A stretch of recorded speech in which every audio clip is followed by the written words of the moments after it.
Hi, Dr. Richard Bartlett, here, there, and everywhere in my bathrobe because it's cold and I'm turning into the dude with this so-called pandemic.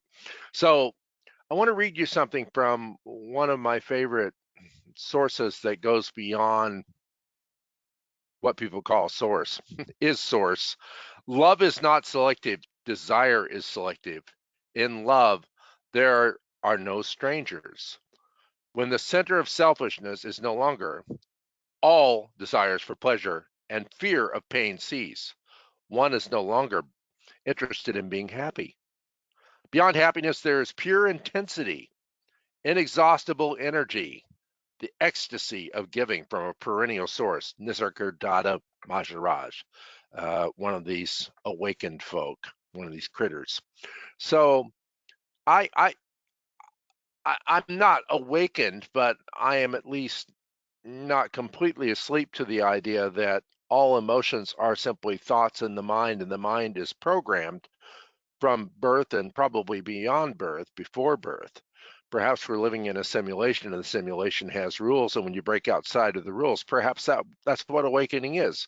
Actually, the whole movie, The Matrix, minus some of the silly things, is about awakening. It's about moving outside of the perennial precepts and perceptions of the illusion, the illusory nature of life.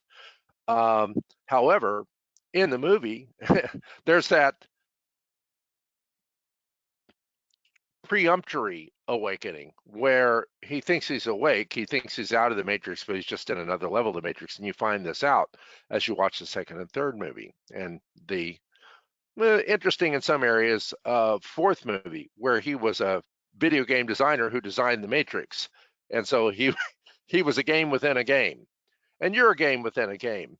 It's like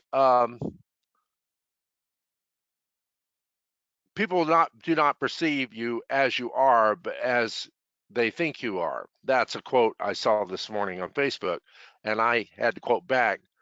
People are not perceiving a you, and the things that they think are not real.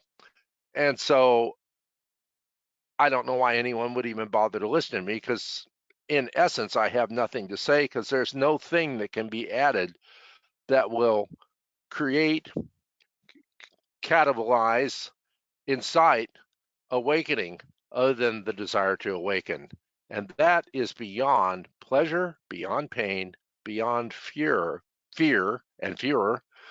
It is the fire of the pure and only desire of the heart, which is perpetual joy, which is not based upon a seesaw between pain and pleasure or love and its absence.